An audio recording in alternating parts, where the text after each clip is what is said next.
Hello and welcome once again to my video on United States type coins. Today will be part 2 in the series, and we're going to cover half dimes, nickels, and dimes. Here's one of the first examples of the United States half dime. The reason why they call these half dimes and not nickels is even though they're worth 5 cents just as a nickel is, they're made of 90% silver. There is no nickel alloy in the metal that they used to produce this coin. This one's from 1830 and it's called a capped bust variety.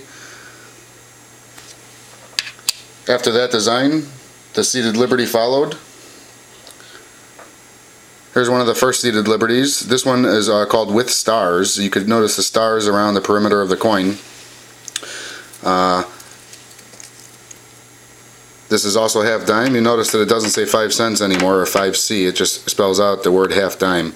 An interesting point of fact is that it used to be a law in the United States, as far as coins are concerned, that all coins made of silver had to have an eagle on the reverse.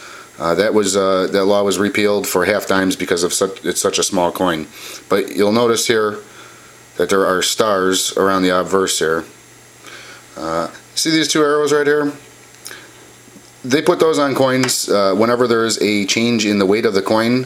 For instance, the previous year of this coin, the 1852 I believe, was a little bit heavier. I don't have the figures in front of me, but it was slightly heavier. So in order to make the public aware of that, they put arrows on the coin to denote that it was a lighter coin than the previous. And here is a high grade example of with the stars half dime. Again, seated liberty design. I'll have to turn this sideways. I'm using a tripod today. Last time I was using some kind of homemade contraption, but this tripod won't allow me to put the slab up against it. So this one is a certified MS62 from NGC. It's a lower mint state condition coin, but it's got nice luster, and it's tough to see on the camera, but it does have some interesting die clashes. And the third type of half dime is also a seated dime, but this one is called with legend. You'll notice they replaced the stars with United States of America on the perimeter instead of the stars. This is an 1861. This one was made during the Civil War. Interesting piece. There was no change on the reverse. I'm sorry, there was a change in reverse. It went from a laurel wreath to an agricultural wreath, I believe. You have some corn in there, and I think some oak leaves here. So that's it for the half dime series. Not too extravagant. The very first nickel produced in the United States was in 1866. It's called the shield nickel. Here's an 1867 shield nickel. It's a pretty complicated design. A big problem with nickels, all nickels in fact, especially earlier ones, is that the nickel composition, nickel metal by its nature is a very hard metal. It's not soft like silver and gold, as soft. So it is harder to strike, and therefore some of the details aren't brought up as nicely on these earlier nickel pieces than say silver coins or copper coins from the same era. But this one here, you'll note, it just has the stars in reverse.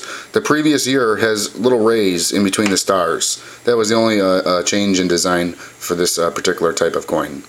I do have one of those. It's in really poor shape. It's probably a good 4, maybe an AG3. And it's not that significant where we need to differentiate the coin. But that's an 1867. Following the shield nickel design was the liberty nickel design. Here's the very first liberty nickel. Okay, liberty head. This was designed by William Barber, the same one who produced the Barber quarters and dimes and half dollars, which are very beautiful. You'll see one of those a little bit later. This is in 1883, the very first year. They made 2 types of this coin in 1883. If you'll notice, nowhere on this coin does it say 5 cents.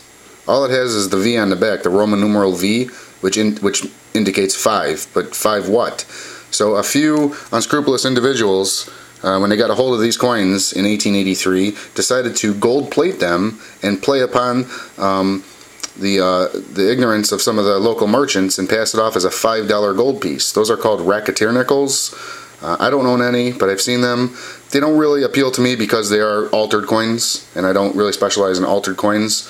But to correct that problem, again, this has no denomination whatsoever. It's just got a number 5, the Roman numeral 5. It's got no denomination of what it is. So to correct that problem, later in 1883, the same year, I'm going to show you one from a different year, but in that same year they changed it. The obverse is the same. This is a 1911 piece. But notice how they put the word cents below the wreath. Okay, this is to counteract that problem they had with the people gold plating the ones without cents. So they caught that problem pretty early and fixed it. The most famous of all the Liberty Head nickels is, of course, the 1913. Here's a 1899. It's a slabbed coin, PCGS. It's a 64, MS-64. It's got really nice luster and details.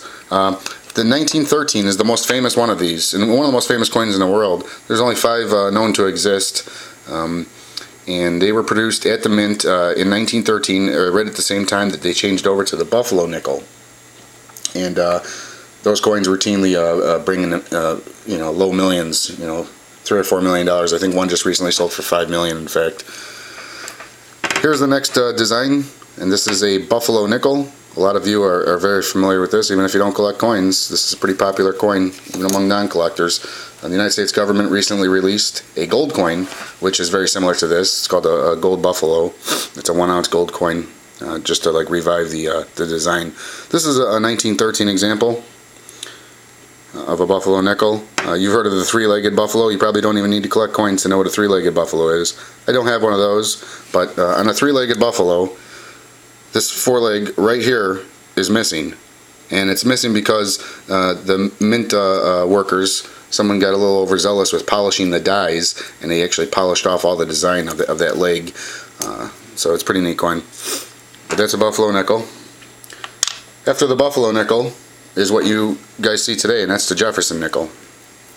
This one began production, I believe, in 1939. This is 1945. The reason why I'm showing you the 1945 is because this was made during World War II. And this coin is actually made part silver. And you can notice that by this mint mark right here on the top. I think there's a few years that they made them, 42, 43, 44, 45 possibly, or 43, 44, 45. And in any event, if you see a mint mark above Monticello here, then you'll know that it contains silver. I think it's about 35% silver, but I'm sure someone will correct me in the comments on this video. So that's the Jefferson nickel that we all know today. There's new nickels out, the Keelboat nickel and the Ocean View and all that. I'm not really into modern, so I don't have any examples to show you. After the nickels were the dimes. This is one of the first dimes. This again is a capped bust design. It's very similar to the smaller coin, the half dime that I showed you earlier. This is in pretty rough condition. I plan on upgrading soon. After that one came the seated design. Here is the seated dime. Again, very similar to the half dime that I showed you earlier. And I'll show you one more seated dime here. This is a higher grade. This is another certified coin. This is 1887 seated dime. The cartwheel luster, you can notice the luster going around as I turn the coin left to right. You can see it spinning in the fields. That's what really drew me to this coin here. It's a very high grade coin. It's an MS-64. Might have a shot at MS-65, except it's a little softly struck if you look at the head. The strike didn't really bring out every detail in the hair, but I'm happy with it nonetheless. Okay, next up after the seated dime was the Barber dime, or Liberty Head dime. Not the winged Liberty Head dime, which would be the Mercury, but this is the Barber design. This one has beautiful luster also, nice flash. This is a certified coin. It's an MS-63. And after the Barber dime came the Winged Liberty, or the Mercury Head dime, which many of you are very familiar with. Again, this is a certified coin. These are very affordable. This is an MS-67. This is an extremely high grade coin. On the reverse here, you're going to notice this thing. I think this is called a Facies or Facies. It's just basically a bundle of sticks with an axe head. But a lot of people collect this design based on this thing right in the middle here. There's these bands, It's tough to see with this camera because it can't really bring it into focus. But if you look at the bottom, you can see the split between these bands. And if you look at the top, you could also see the bands are kind of split. A lot of people collect this type just based on the fact that these two are split. Now this one doesn't happen to be split. It doesn't really matter to me. I'm just a type collector, so I don't really chase down stuff like that. But a lot of people do collect it for those attributes. So that's a rundown of half dimes, nickels, and dimes. Till next time, bye bye.